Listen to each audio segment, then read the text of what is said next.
Previously on Coffee with Kenobi. I wasn't really crazy about the one with Han Solo that took place during the Force Awakens timeline. What did you all think about that one? I like that one. What do you mean you didn't like it? It was Don't worry, Lisa. Him and I argue all the time. Yeah, boy. It's not really an argument if I win. I mean, come on.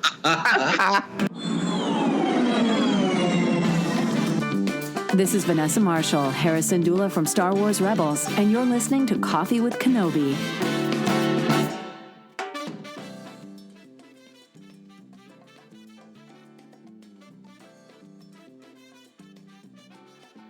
Hello and welcome to show number 94 of Coffee with Kenobi, your spoiler-free place for Star Wars discussion, analysis, and rhetoric. I'm your host, DanZ, drinking some hot tea with honey and lemon in a Rancho Obi-Wan mug. You may notice that my voice sounds a little different. I do have a bit of laryngitis, hence the tea, but I am ready to move forward. I feel great, and let's have some Star Wars conversation because there's just always fun stuff to talk about with each and every one of you. We hope to make you think about Star Wars in a whole new way and maybe laugh a little bit in the process. On today's show, we will talk about the Star Wars Rebels episodes In the Name of the Rebellion, Parts 1 and 2. We have a CWK exclusive from Mark Newbold about his newest project. You will hear it here first. CWK newsman Tom Gross, who's also co-hosting the show, will bring us the latest news. In the coffee chat, we are going to have 2 cups of coffee to share. The first is part 1 of my conversation with Mark Pavia, horror filmmaker, and the second is a continuation of our CWK Book Study on Leia, Princess of Alderaan, with chapters 23 to 29. So I hope you'll bear with my voice, pull up a chair, grab your favorite coffee mug, and let's have some coffee with Kenobi. And now, let's see what's brewing in the Star Wars universe this week. Joining us today for a cup of coffee is Bethany Blanton from the Star Wars Report. Welcome, Bethany. Hey, guys. Thanks for having me on. You bet. And also joining us is our CWK newsman, Tom Gross. Hey, hello, everybody. All right, well, as I said at the top of the show, obviously my voice is not ideal, but that's okay. We are going to push through. We've got some great Star Wars to talk about, especially the most recent episodes of Star Wars Rebels. I liked these episodes. They surprised me because I did see the very first episode of this season while I was at Celebration, and I really liked it there as well. But I was just looking at the list of Rebels episodes, and I just realized that we're basically halfway through this season, and it's coming to an end, and I got really sad, like 5 minutes before the show started. No, I know. I was like, no! I saw the first episode at Celebration as well, and I was just stunned with how heavy it was. And like you said, we're already halfway through, but in this one we have the return of Saw, and I'm curious to see what you both think about Saw, both as a character and in this arc. Watching this episode was really neat to see Saw back again. The thing that I think this story is really bringing out, and Dan, I talked to you before about, I watch Rebels with my 10-year-old daughter, Kaylee, who's been on the show for Star Wars Reads Day.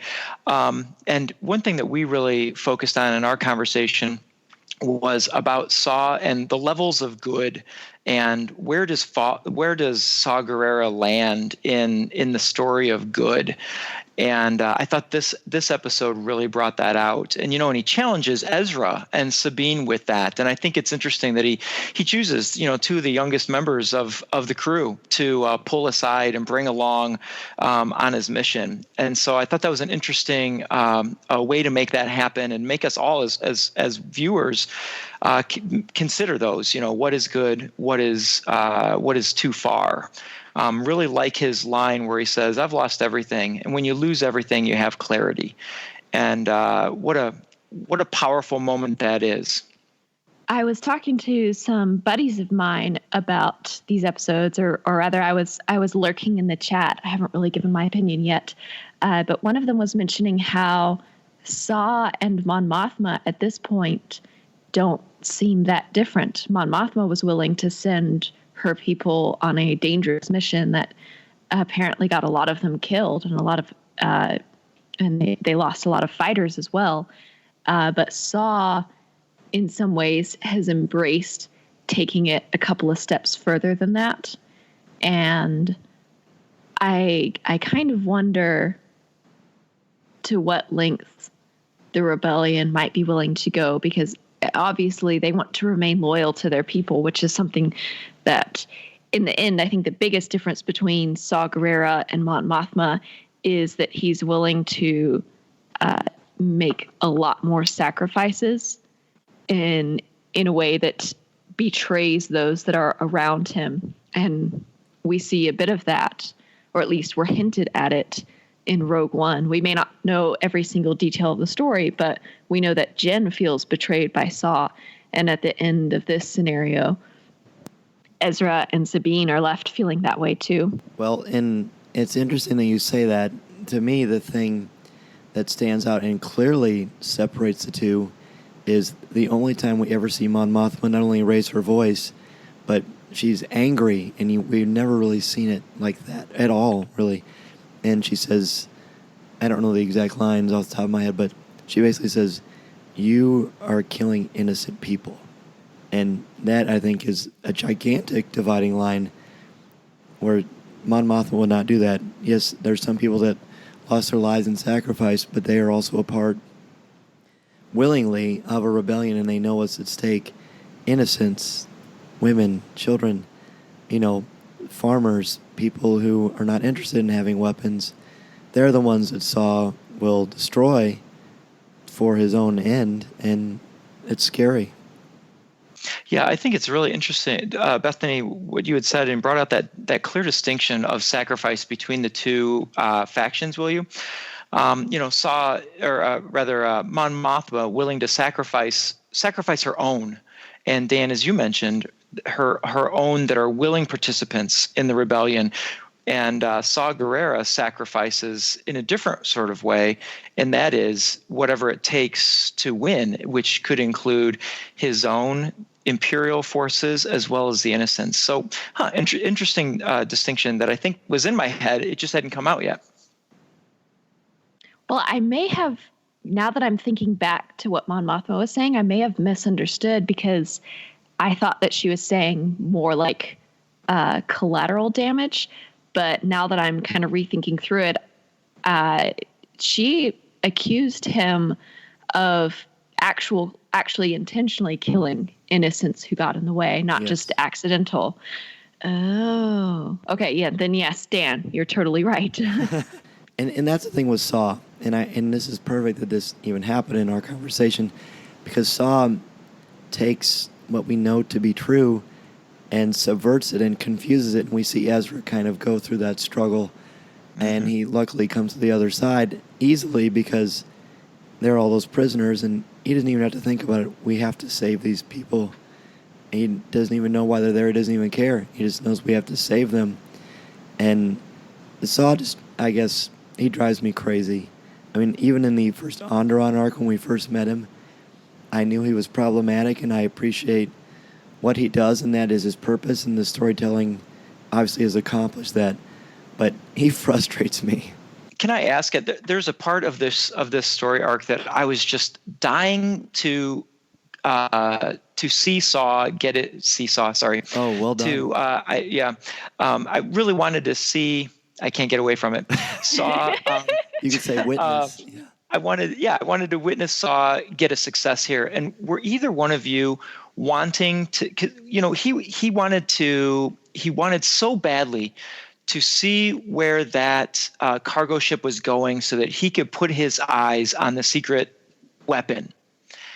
I so badly wanted to see where the weapon was in its development at that point. And when they end up in the middle of space with the rendezvous with the Star Destroyer, I felt as crushed as he did when there was nothing to be seen.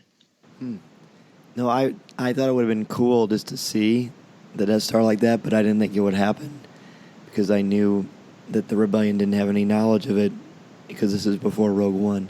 So I was kind of relieved, too, because he would only cause destruction and chaos. It would be interesting to have an entire show about him and how he's more like the Empire than the Rebellion. Yeah. I think at this point, Saw has lost sight of why he initially started fighting the Empire. And because of the loss that he speaks of, he is driven by grief and rage and revenge. And because of that, I mean, he may not stoop as low as some Imperials, but he has definitely stooped very low. And at this point, it's a at all costs war for him. Oh, yeah, absolutely.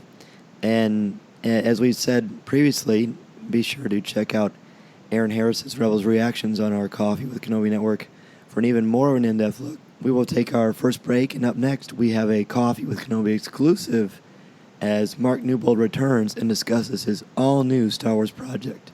This is Coffee with Kenobi. This is Coffee with Kenobi.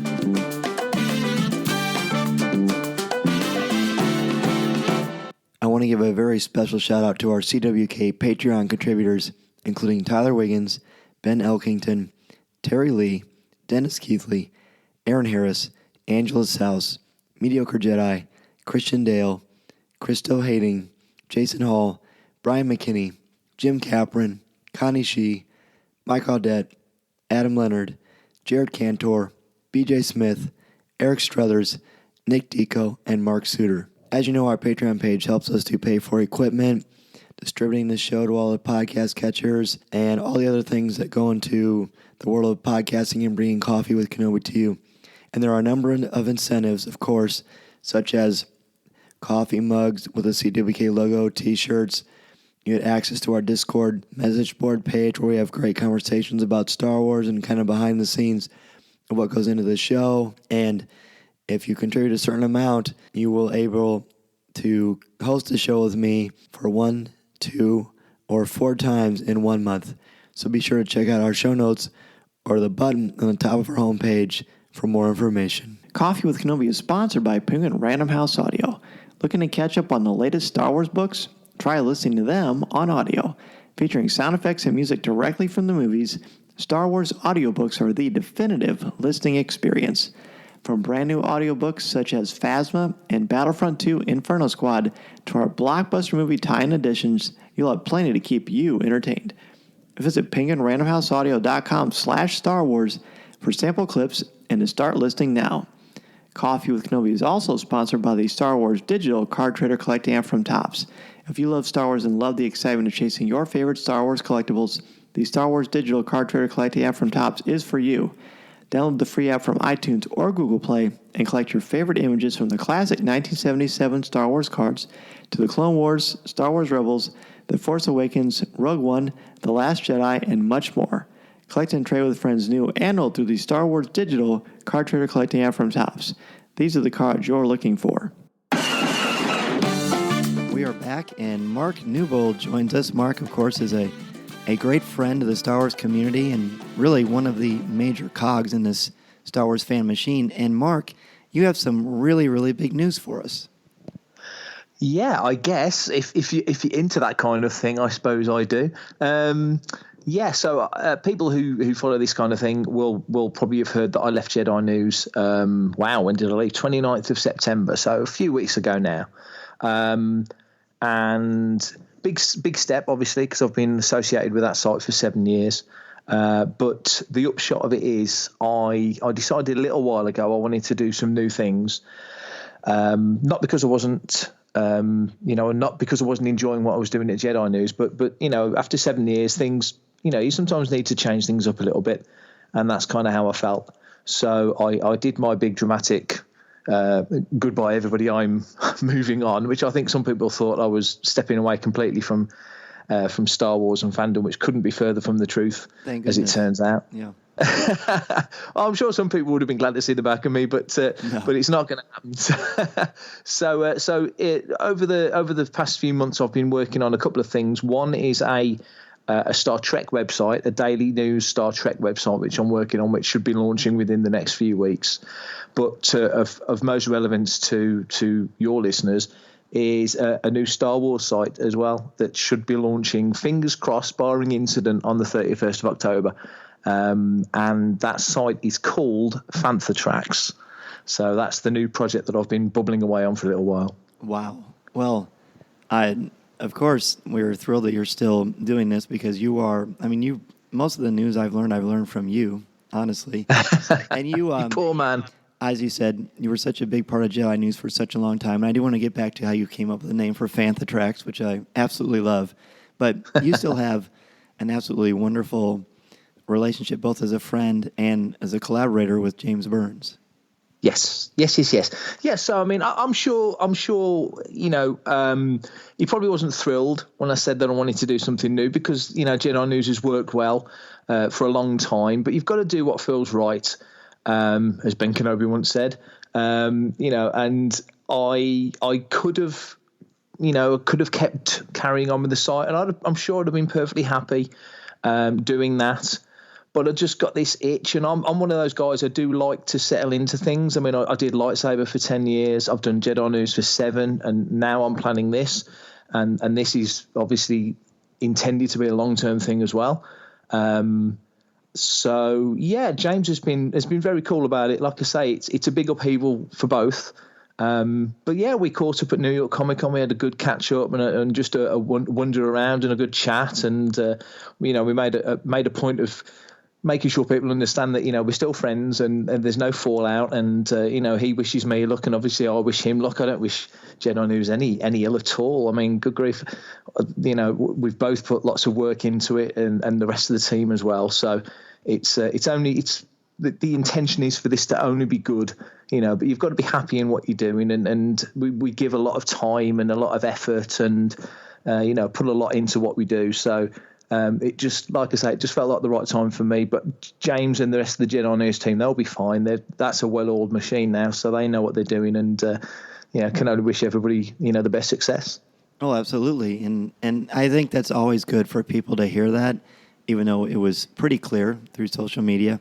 It's very similar to when Corey left Coffee with Kenobi. It had nothing to do with the friendship. It was just more of sometimes you feel called to walk a different path, and absolutely.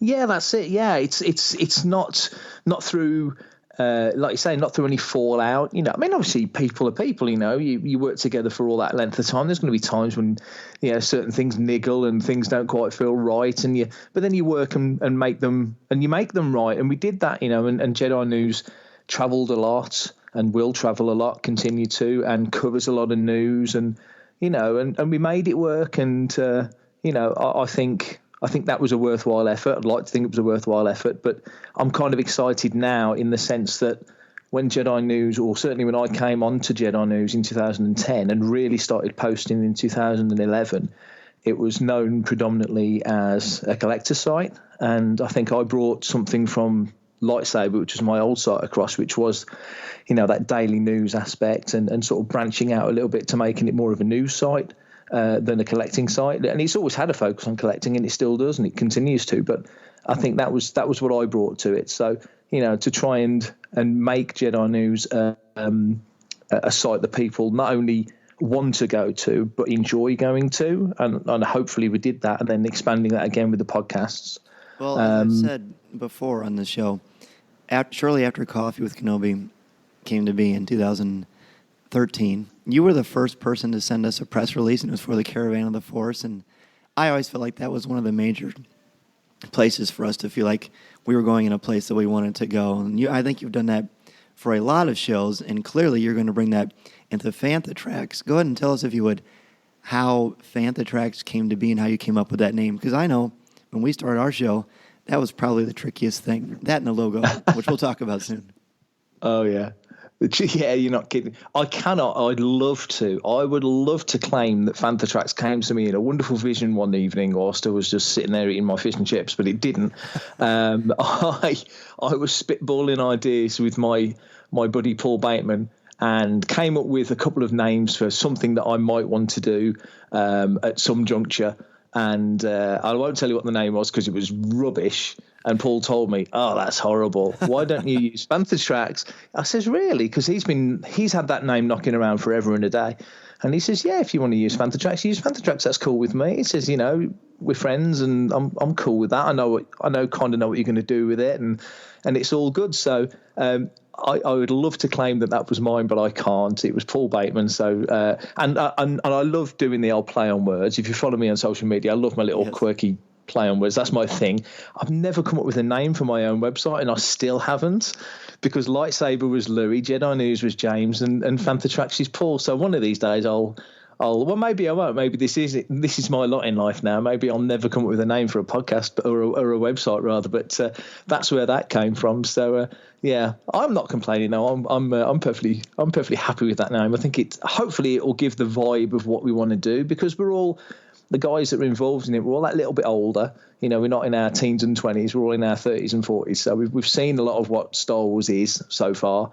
I'm the only one on the team that was around when the first film came out, but most of us were there for the original trilogy, and it has got that slightly kind of a vintage vibe about it. But that's not to say we're not going to cover everything that's new. That's absolutely the intention, to be on top of absolutely as much as we can. But yeah, we're all a little bit longer in the tooth, so you've got to honour that in some degree. So I think Fantatrax does that quite nicely.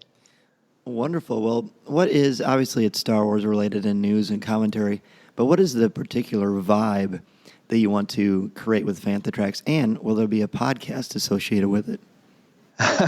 Yes, there will. Wonderful. The vibe you want to go for is, something when we were just chucking ideas around, I think I just said it in half jest, we put the fan in Fantatrax sort of thing. It's a riff on Banthatrax, and Banthatrax being the old fan club magazine, which was so wonderful in the sense that when I was a kid and I read that magazine, I really felt like I was reading something that somebody at Lucasfilm had bashed out on a typewriter. It made me feel like I got the inside track on things. And not that Fantatrax will give us any more of an inside track than any other site out there, but we do certainly want people to feel like when they visit and when the site launches that, they're part of it. So we do want as much sort of interaction and inclusivity as possible. So one of the things that we're doing that we didn't do before was that we're having people can post on articles directly, whereas at the moment, or say at the moment, I'm talking for Jedi News, but on Jedi News you would go to the Facebook page and comment on the Facebook page, but we have got it set so people can comment actually on the articles on the site. So hopefully that'll bring people in just to get talking, really. We just want to make it a conversation place, that sort of water cooler vibe where people can just throw ideas around, and no idea is a bad idea and no hypothesis is a bad one. Everything's on the table. You can talk about these things and chew it over, because I think, and I've thought about this lately a lot, I think that one of the lifebloods, and there's many, but one of the lifebloods of Star Wars is the fact that it does make you question things, and it does make you hypothesize and wonder all the what ifs. We're 50 days away from The Last Jedi, or we are in the UK. We've got to get it a day ahead of you guys, but it's one of those things where we still really don't know the story and we don't know the details. So we're still at that spitballing point where, well, what if this happens? What if Luke does go dark? What if Rey does do this? What if Kylo does that? And I love that time period before the film comes out when everybody's what if. And I think it's that what if that sustains Star Wars to a huge degree, really. And we want Fantatrax to be a place where people can come and chew these ideas over and have a bit of banter and not argue. We don't want people arguing, but you can disagree respectfully. And I don't think that, I think this. And, that's the kind of thing we want. So we want to make it a talking shop. I guess that's probably a good way of putting it. Somewhere people can come and just talk about these things if they want to. Nobody has to, but if they want to, they can. Absolutely. And that sounds great. And as you know, creating a unique voice for a podcast, especially a Star Wars podcast, when there are so many wonderful shows out there. So this sounds like an awesome spin. Can you give us sort of an idea about when we can expect to see the first podcast drop, and what is the name, if you are comfortable sharing that now? The podcasts won't be launching for a few weeks as it stands. We're still compiling stuff, in the sense that when we did the Jedi News podcast, for example, we had time because 1138 was already up and running over at Rebel Force Radio, and then we kind of struck out on our own. So we'd already got audio and inserts and such for 1138 James was already doing Collector's Cast over there, so we had the audio, and that had sort of built organically over time. You know, when you're out at conventions and Gwendolyn Christie says, "Hi, Jedi News," or whatever, you can use that as a little insert or whatever you can use here, there, and everywhere. Well, we're not starting with that. We've got nothing. So we're building up our sort of our soundboard, if you like. So we've got some music being done and intros being done and all that sort of stuff. I think at the moment, as it stands, depending, and we're being fairly fluid about it, but I would expect the first show to launch in, I think, maybe early December. So we'll probably try and get the site up and running and smoothly operating throughout November. Let's see. I mean, we're hoping to do 4 shows. I will give you another exclusive. We're hoping that the first show will be called Making Tracks, which will be a interview / convention focused show. So it will see us, because we do get around a lot of the UK events, and obviously we get abroad as well. So we want to sort of bring event coverage, but also speak to guests who are at the shows.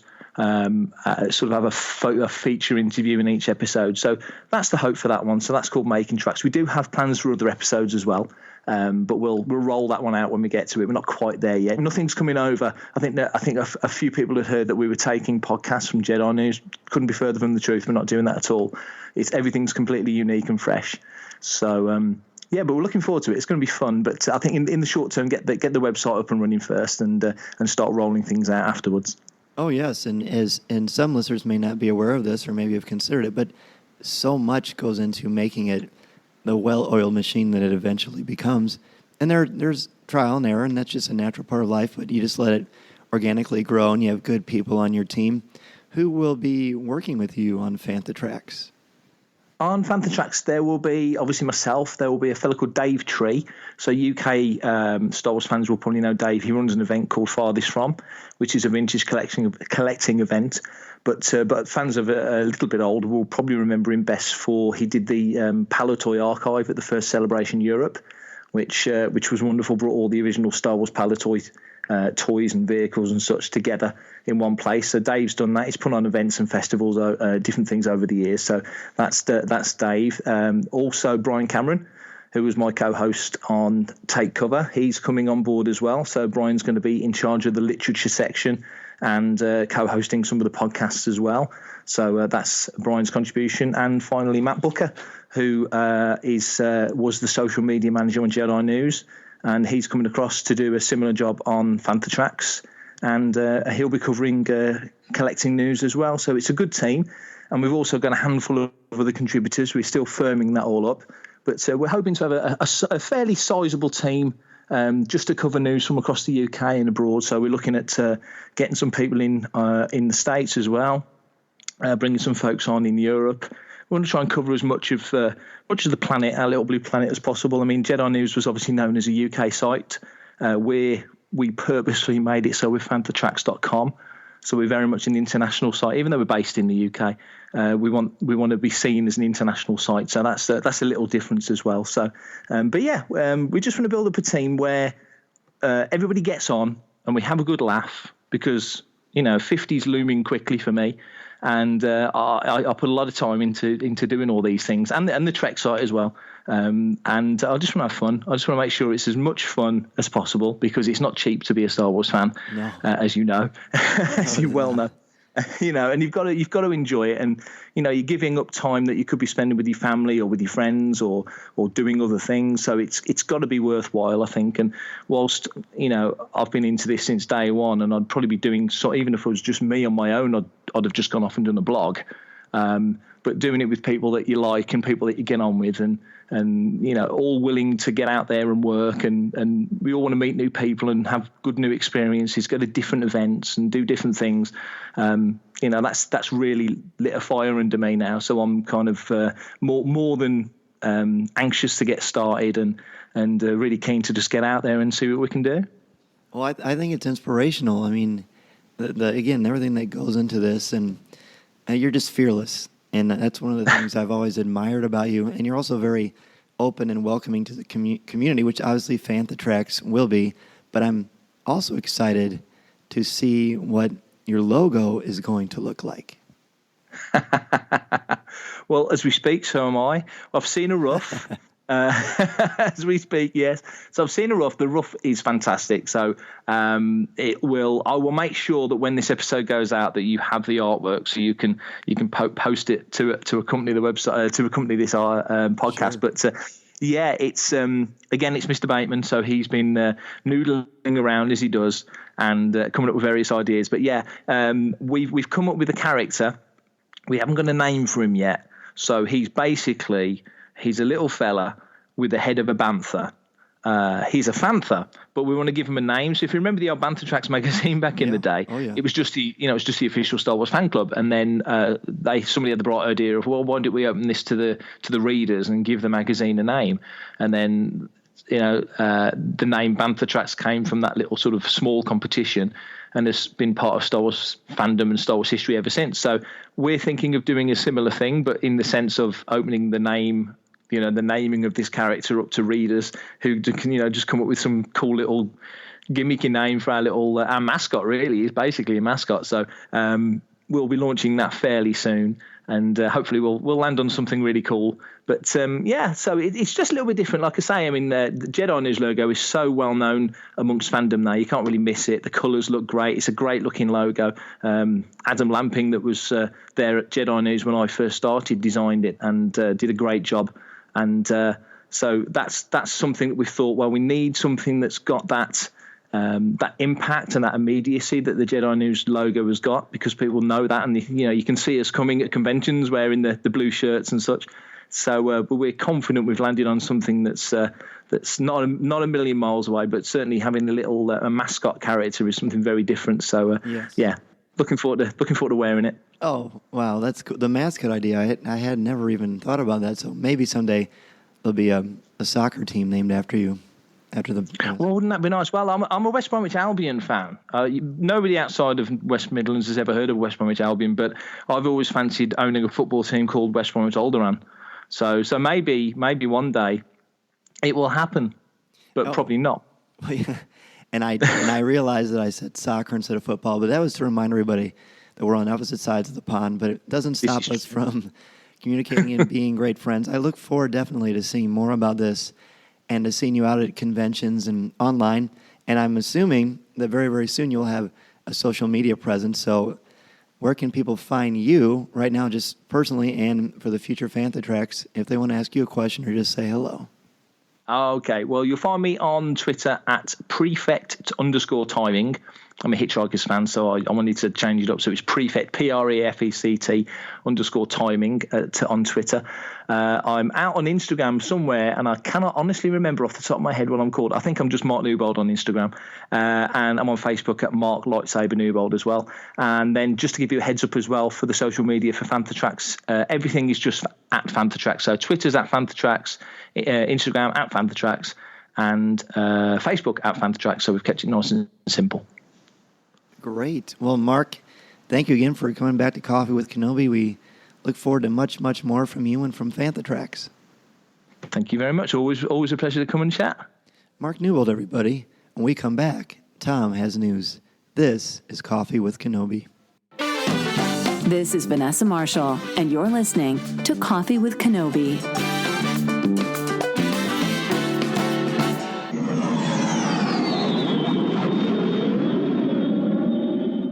Looking to catch up on the latest Star Wars books? Try listening to them on audio, featuring sound effects, top-notch narrators, and music directly from the movies. Star Wars audiobooks are the definitive listening experience. From Han Solo to C-3PO to Admiral Akbar, you'll recognize all of your favorite characters. Listen to movie tie-ins like Rogue One and The Force Awakens, to book titles such as Phasma and Battlefront 2 Inferno Squad, to classic audiobooks like William Shakespeare's Star Wars. With Star Wars audiobooks, you'll have plenty of Star Wars listening to keep you entertained.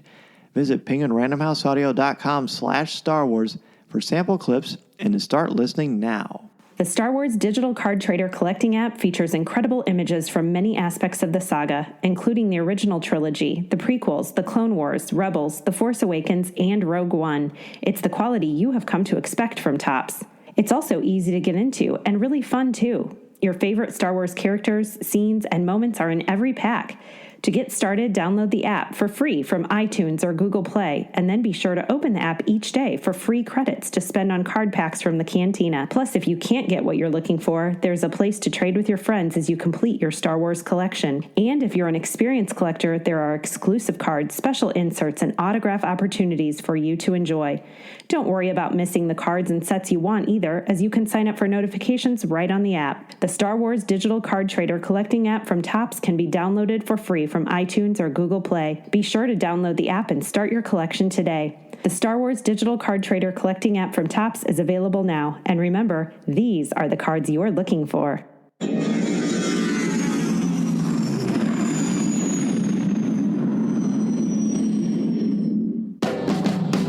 All right, we are back, and of course Tom is going to do the news. He's going to take off the co-host hat for a moment and take it away, buddy.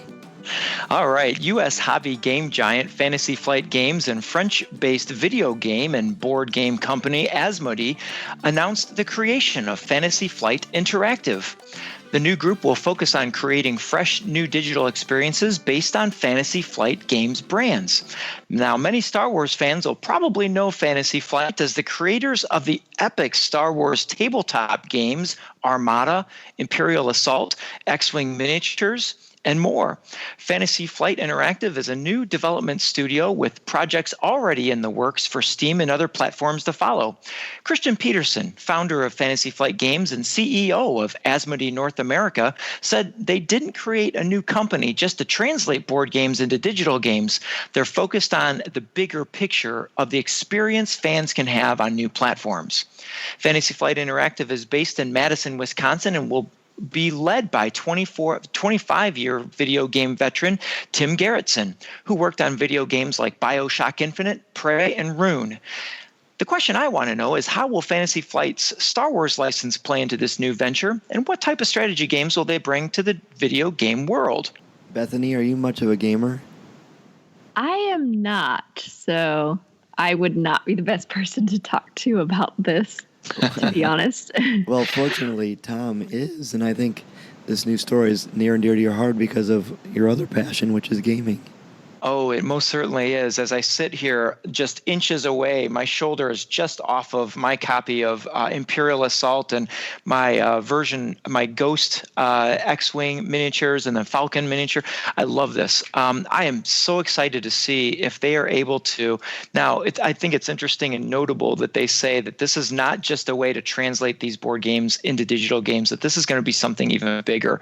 And so every Fantasy Flight game I've played, whether it's a Star Wars or otherwise, are so intricate and so engrossing when it comes to like gameplay that I can't wait to see what this is going to look like in video format. And it doesn't specify in the press release that I put on the Coffee with Kenobi Twitter page, or Twitter feed rather, they don't design or they don't tell exactly what digital format they're talking about. So is this like PC gaming? Is this mobile gaming? Is this console gaming?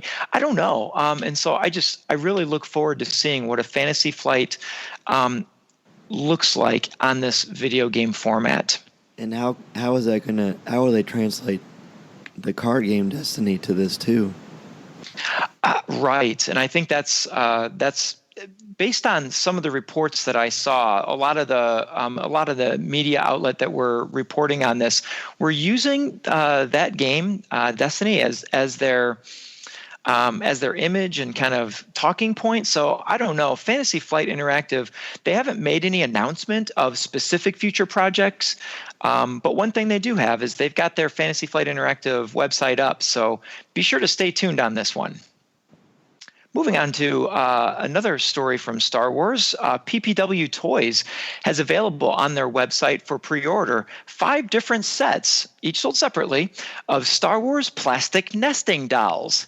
Now, for those of you trying to imagine what nesting dolls are, they start with one large hollow doll that opens to reveal another slightly smaller doll that then opens to reveal an even slightly smaller doll, and so on till you have a teeny tiny one. Now, I'm familiar with these because my grandmother brought a set of nesting dolls home from Russia back in the 1970s for me to play with. And they're, I will say, as a kid and even as an adult showing it to my own kids, they're quite engaging and fascinating even today. The 5 Star Wars sets, nesting doll sets, are Jedi and Droids, the Rebellion, the Empire, the Last Jedi, the Resistance, and the Last Jedi, of course, the First Order. So let me give you a rundown of one of the sets so you get an idea of what this might look like. Take a BB-E9 that fits into a First Order Stormtrooper, that fits into a Praetorian Guard, which fits into a Captain Phasma, which fits into a Kylo Ren. Got a picture of that? We'll see. And this is why we have you on, for the hard-hitting news that we must know. Oh, my Exactly. God. This is so cute. Isn't like, I just pulled up pictures of them, and I really want them.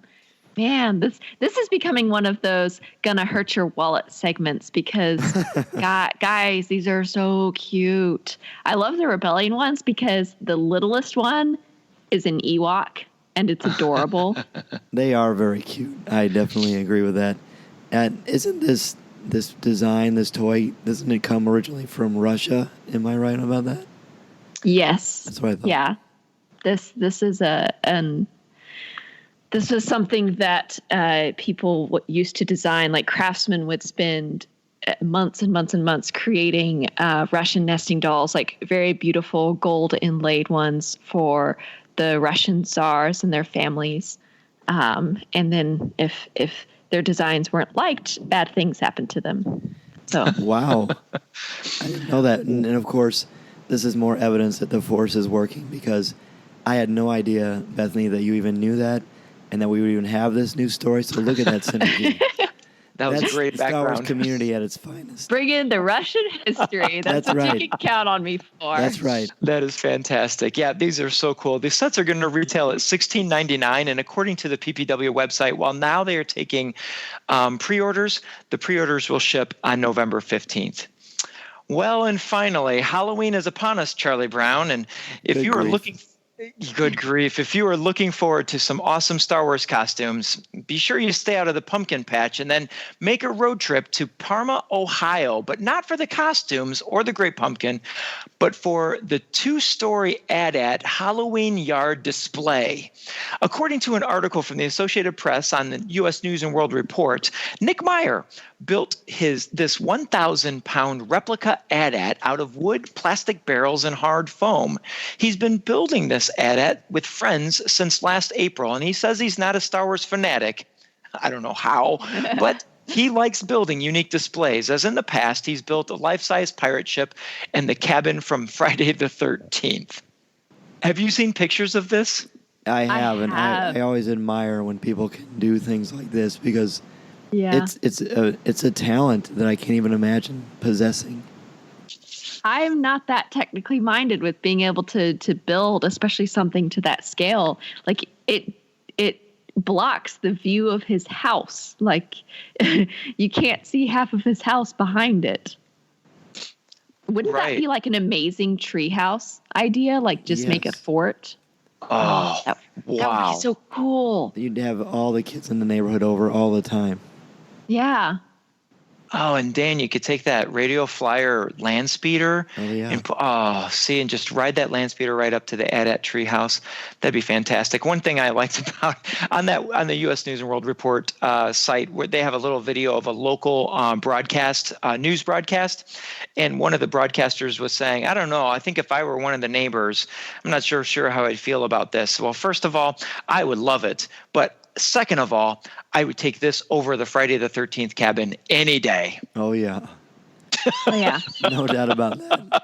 Mm-hmm. So much fun. So much fun. All right. Well, hey, thank you for those. And we're going to take a break. When we come back, Mark Pavia is going to talk Star Wars, horror films, and much more. We'll also continue our CWK book study on Leia, Princess of Alderaan. This is Coffee with Kenobi. This is Coffee with Kenobi.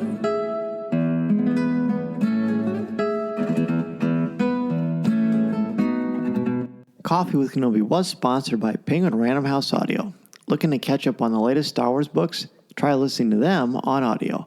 Featuring sound effects and music directly from the movies, Star Wars audiobooks are the definitive listening experience.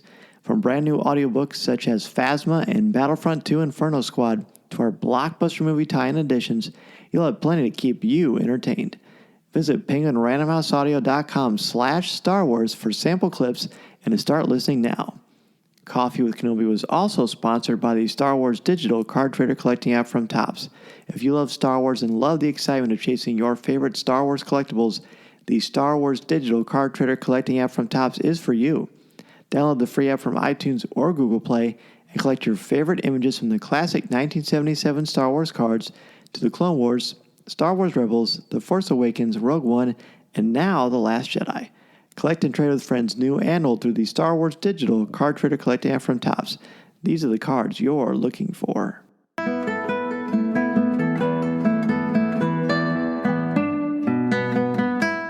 We are back, and it is coffee chat time. This is going to be a great coffee chat. We have two sections of the program. The first one, we have the honor of speaking with Mark Pavia. Mark is a horror filmmaker and a great family friend. So welcome to Coffee with Kenobi. Thanks, Dan. You said coffee with Kenobi, but I'm having Cabernet with Kenobi. I'm having wine with Kenobi. That's good. Okay? That's a good move. So yes. You, as I said, you are a horror filmmaker. Yes, I am. How did you kind of get into the business? Well, I've been making movies my entire life. You know, and I made my first film when I was 8 years old, you know, on Super 8. And I'm one of those guys, one of those movie brats. Oh, yeah. And everything I've always done has been horror movies. This is the very first thing I've ever done. My very first movie was a 2-minute version of like Dracula when I was 8. And I just kept love on that book, by the way. Yeah, I just kept making movies on Super 8 and kind of just teaching myself and watching film to teach myself. And my passion for film just got bigger and bigger. I made movies through high school.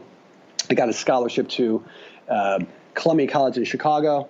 And that's where I made some student films that got me into the business. So let me explain that real quick. So when I was at Columbia, I actually made a 16 millimeter horror short. It was a zombie short called Drag, and which is about a woman dragging a dead body through a zombie-plagued world, right? As you do. So, yeah.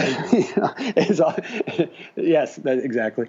And here's a really interesting aside. It was shot by, my DP on it was Mauro Fiore, who would actually go on to win the Academy Award for Avatar years and years later. Wow.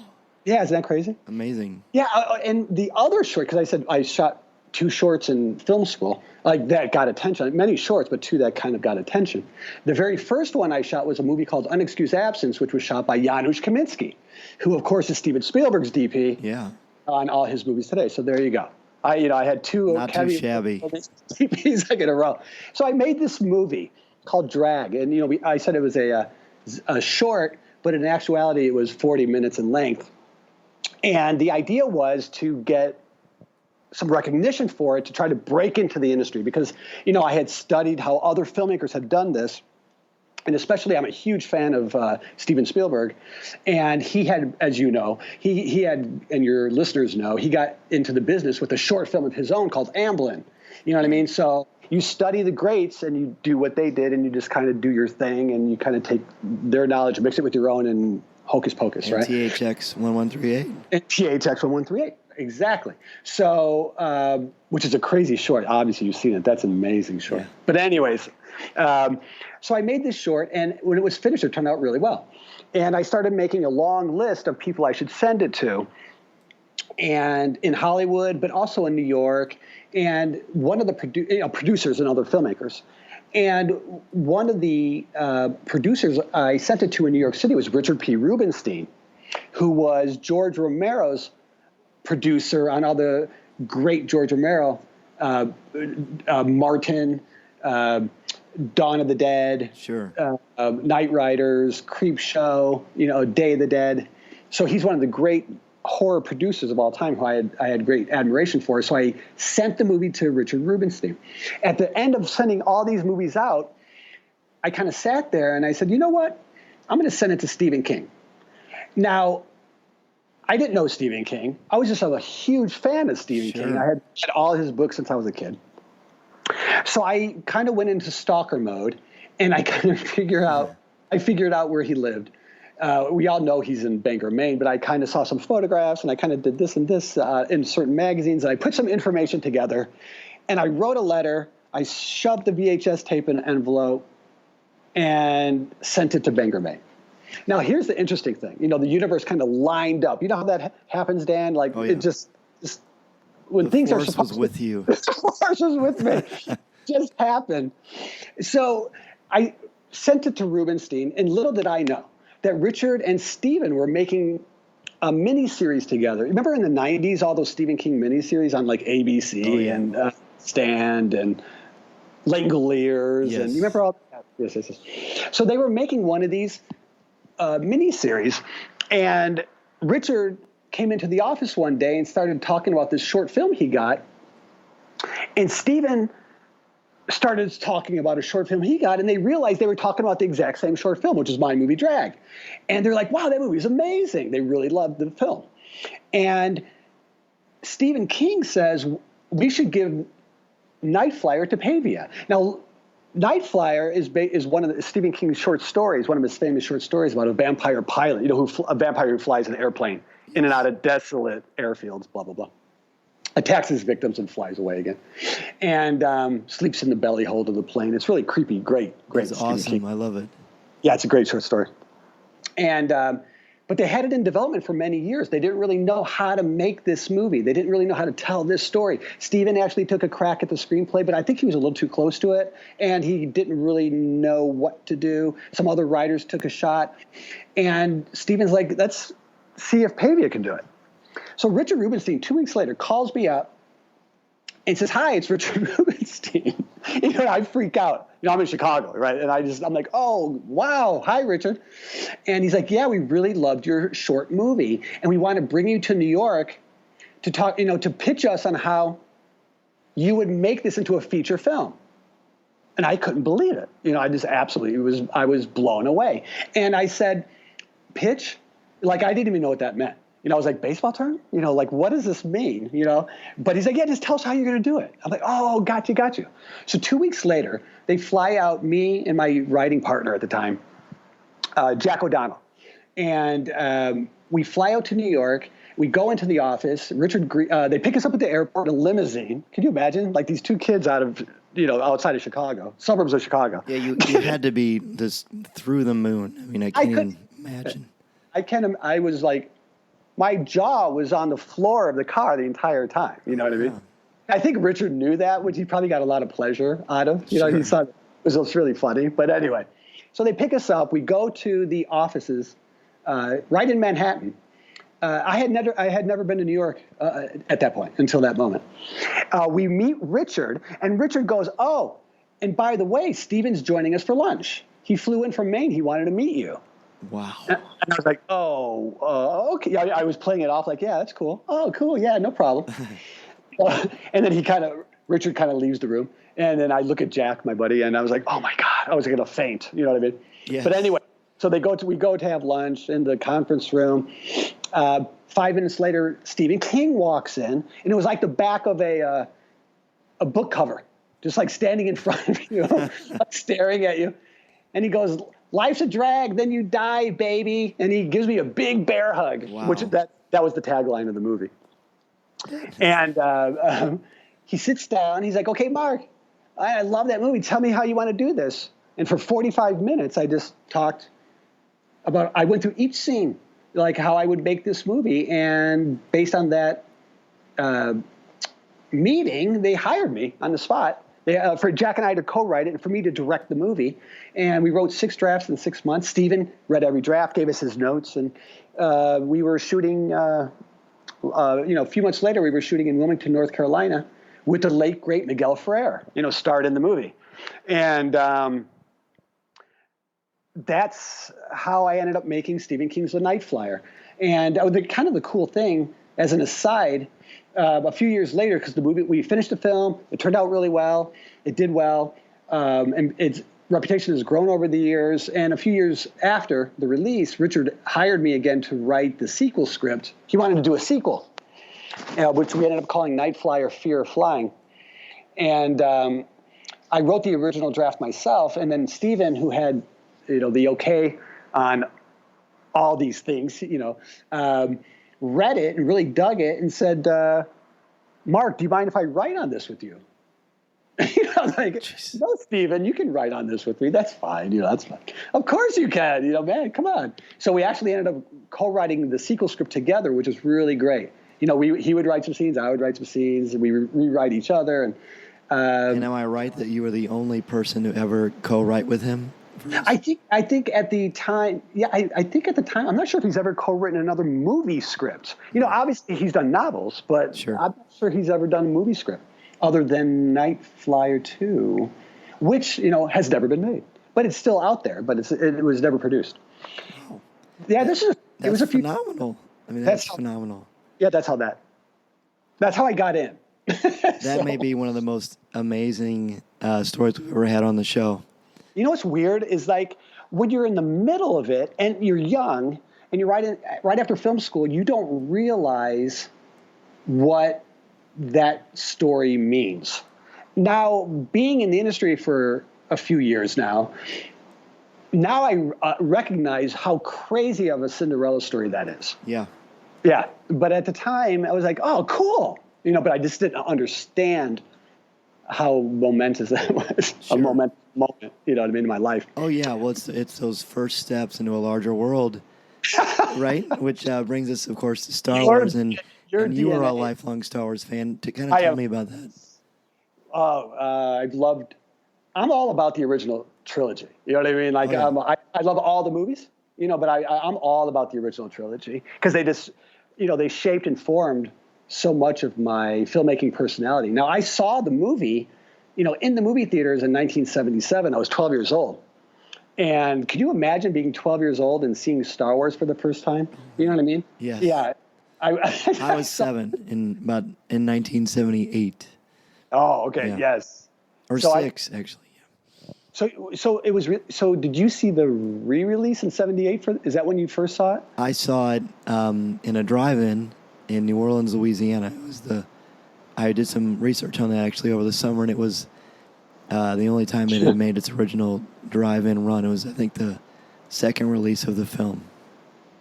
Yes, the re-release, and it was that poster, right? The really tattered, weird one. The torn up poster that looks like it's on the side of a building. Do you know what I'm talking? I do. Yes. It's in my office right now. Of course it is. Yeah. So anyway, I was living in. Let me think. Yes, I was in. Hold on. Yes, I was in Jackson, Michigan. My father took me to all these movies, and we knew this really cool science fiction movie was coming out, but we didn't really know much about it. Except that the trailer looked great title, and I was just I was 12 years old and I had to see this thing. So my dad took me, and the moment that music started, I mean, I'm sure you've heard this, countless times, but I'm sorry. The moment John Williams' score kicks in, that title flies back, then the crawl, I was hooked. And then that Star Destroyer, that great opening shot, I could not believe my eyes and how big that ship was. It was just incredible. And I was just transported for 2 hours. I love that movie. I went back to see it. Oh my God, 20, 25 times, literally, in the next year. Sure. And I bought the soundtrack instantly. And to this day, I'm the biggest John Williams fan. But I would listen to it over and over and over again. You remember right when they couldn't keep up. They obviously had no idea. The filmmakers, George Lucas and 20th Century Fox, no one knew what they had. It surprised everybody. Right. So Lucas, the genius that he was, he held on to the merchandising rights to that movie, which is what made Lucasfilm. I don't need to tell you, but you know what I mean. But I remember waiting for all the merchandise. I had to have everything Star Wars, right? Oh, yeah. And remember before the figures came out, you could buy the little early bird, and then you would put. I had that thing. Like you bought a piece of cardboard. Do you still have it? No. Oh. I know, right? I know. It's probably worth a fortune, right? Yeah, it is. They're not. I mean, they're out there, but not too many of them are in collector shape. Yeah, it would probably finance my next movie. You know what I mean? So, but I was just obsessed. You'll probably laugh at this. So I was already making movies, like I told you, because I was making movies since I was 8 years old. And the film that actually made me want to make it into a career was when I saw Jaws. I saw Jaws in the movie theater when I was 10 years old. Right. And I watched it through the armpit of my sister because I was so terrified. Oh, you know what I mean? And I walked out and of it Jaws. still holds up, by the way. Oh, it's an amazing movie. It's perfect, I think. And it is perfect, actually. Perfect Hollywood movie. And I walked out of Jaws saying, I'm going to make movies. I'm going to do that with my life, for the rest of my life. And so when I saw Star Wars, it just reinforced this passion and desire in me. So what I used to do, you'll laugh, what I used to do was I used to sneak in tape recorders, like cassette recorders, you know what I mean? And I would record the movies on cassette tape. So I would sneak in and I would lean down in my chair. Star Wars would begin. So I'd push play and record. And then I would just record it. And then I'd be desperately looking because I kind of had it timed. What was it? 30-minute sides back in that day? It was a 30-minute? That sounds right, yeah. Yeah. And then I would flip the tape over. And I was just fumbling with this huge recorder. But I would tape the movie. And then I would go home and I would just listen to the film. And that's how I would study screenwriting, right? And actors delivering their lines and music and sound effects and mixing, and I would just over and over. So I was obsessed with Star Wars, and that goes for the two sequels, 3 years apart, in 80 and 83. Right. Well, Empire Strikes Back and then Jedi. Well, you mentioned George Lucas briefly, and of course with the prequels and things of that nature, sometimes people over the years have given him a bad rap, but I've always thought that was unwarranted. Yes. Tell us why George Lucas is important to cinema. Are you kidding? Because he changed the world. You know what I mean? Yeah. That is why. I mean, he's a genius, and you can't deny that. Here's a guy who actually just wanted to make a really great kids film. And that's what Star Wars was. And that's why it works so well, because it's so simple. And people kind of forget that Star Wars was actually made, he wanted to make a fairy tale. Over the summer, in April, I went to a Star Wars celebration, and George Lucas was there. Yeah. And he told the audience that Star Wars was originally made for 12-year-olds. Told you. Yep. And guess who was 12 years old? That was me. Yeah. So based, as you know, obviously based on the, serials, the Flash Gordon serials he loved, from the 30s and 40s. And that's why that movie resonates, because it's so simple that everybody around the world, especially children, can relate to it and understand good versus evil. You know what I mean? And it takes a genius to... Science fiction movies were a disaster at the box office and in Hollywood at the time. That's what people have to understand. Nobody was making science fiction films except for Logan's Run, you know what I mean? Which was an interesting movie, but didn't do really well. You know what I mean? Planet of the Apes a few years earlier. But nobody was, 2001, of course, but that was incredible, Stanley Kubrick's esoteric masterpiece. But no one was making a film like this. You know what I mean? So they were taking, they were taking a huge risk, but he just followed his gut and his soul, and he stuck to it. And the man's genius, what he created. Put fun back into the culture when Vietnam and things were weighing people down. Yeah. And, between Steven Spielberg and George Lucas, what they've done together at the time, is incredible. And I've always loved those stories. And you've heard this story a million times, but I love it, is that when George... the movie brats were all hanging around each other at the time. Spielberg, Lucas, Scorsese, De Palma, everybody was just hanging out, and everybody would show each other their movies. And George Lucas showed an early cut of Star Wars to his friends. But this is before all the special effects were done, and John Williams' score obviously wasn't in there. And, in place of the effects, he cut in the old... war footage, old World War, yeah. And Spielberg was the only one who liked it. Isn't that incredible? It was a depressed. Oh yeah, no. He showed this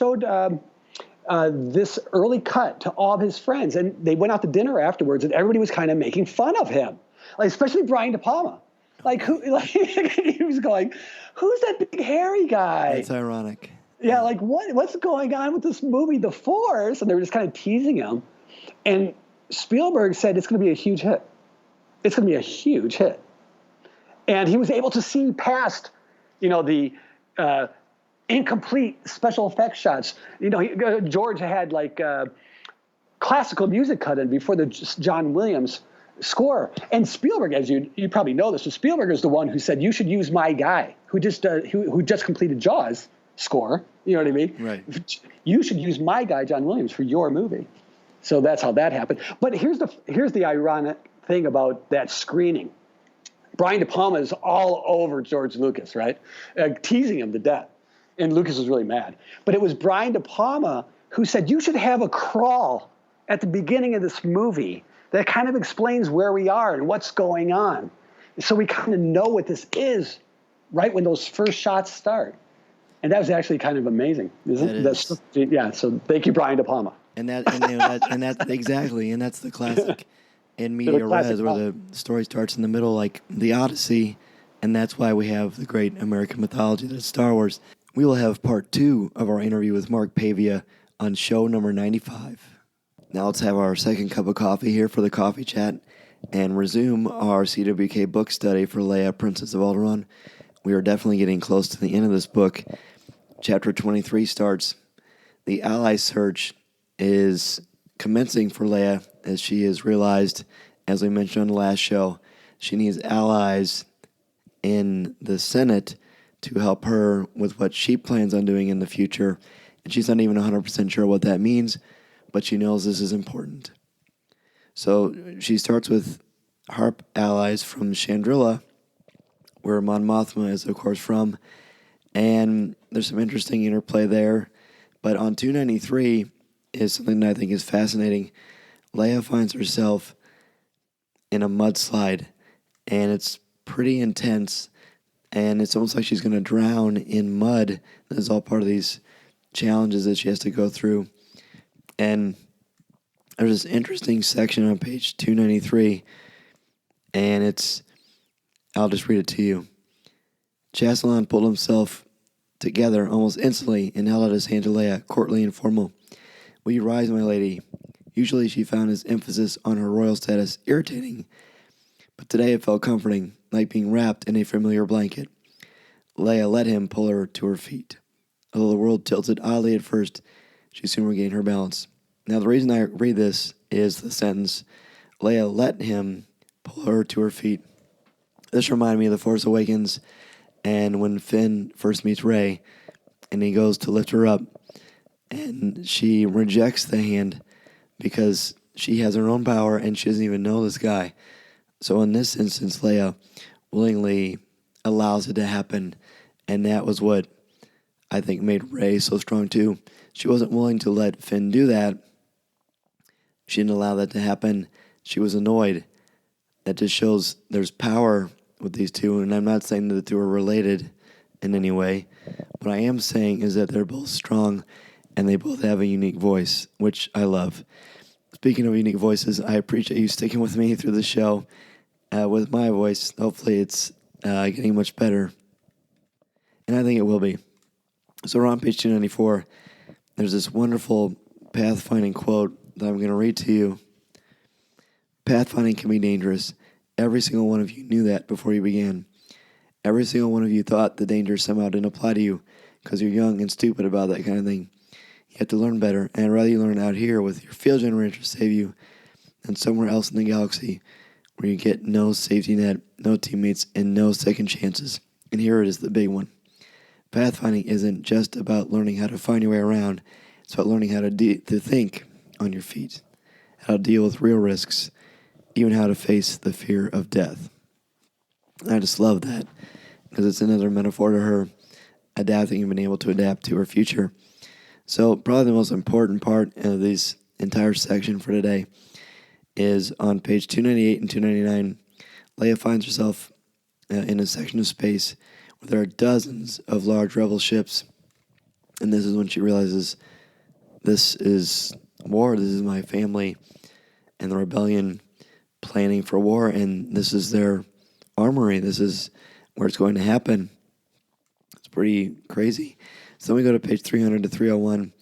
We get the Empire spin on the Clone Wars and their propaganda for it.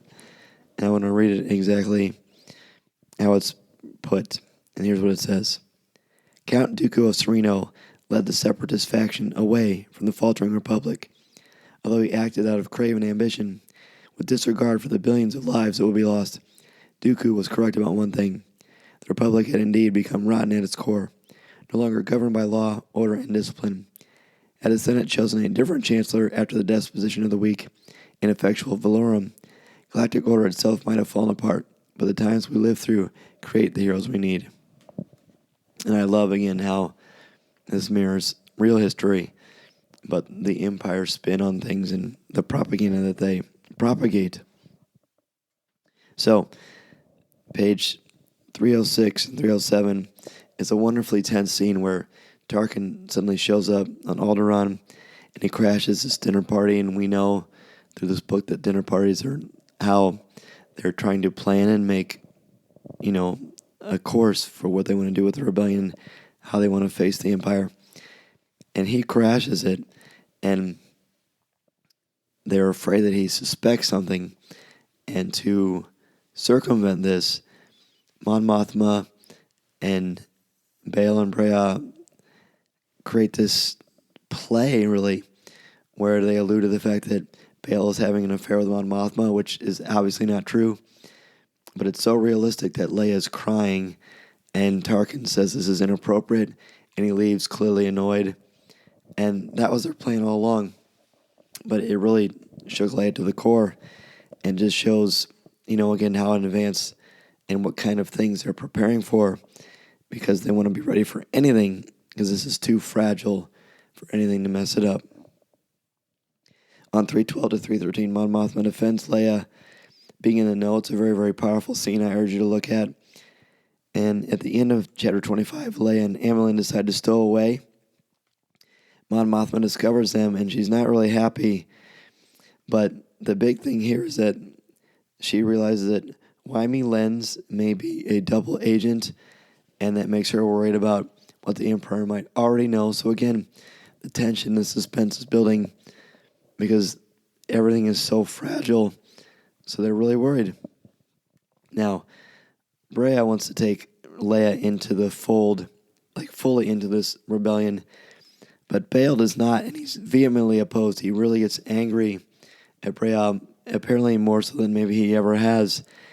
And she says, please keep all these things secret now from your father. Again, there's a little bit of tension within the family, but they are for good reasons, and it shows how she has won her mother over her, and really how they've just kind of found a way to embrace the role that both of them have in this craziness.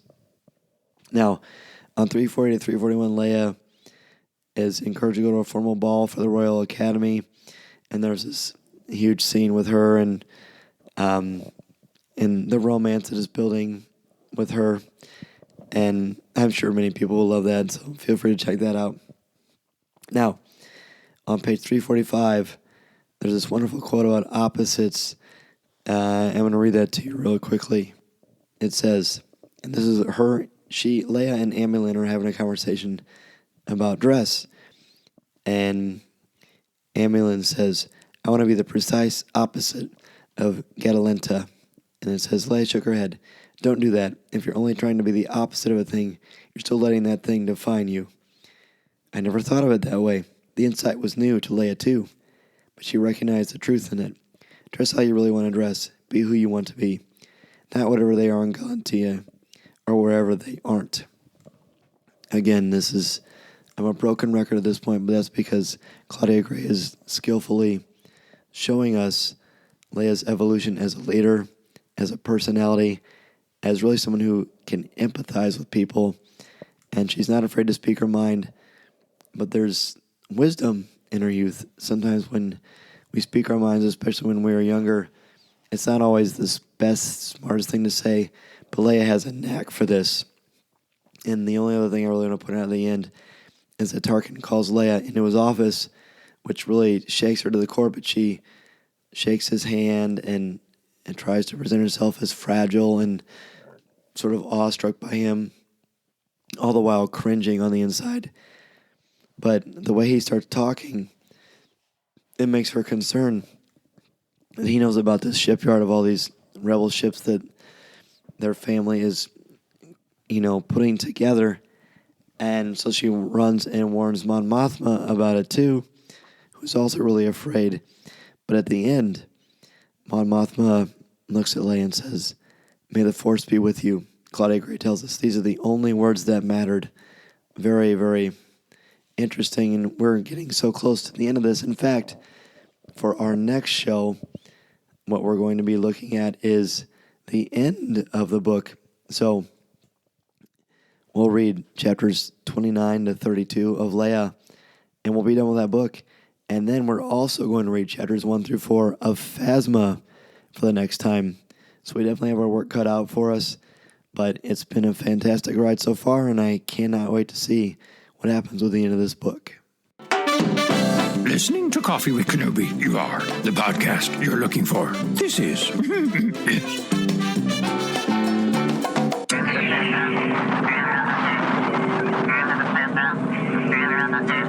Before we get to email, I want to thank our CWK sponsors, Penguin Random House Audio and the Star Wars Digital Card Trader Collecting app from Topps.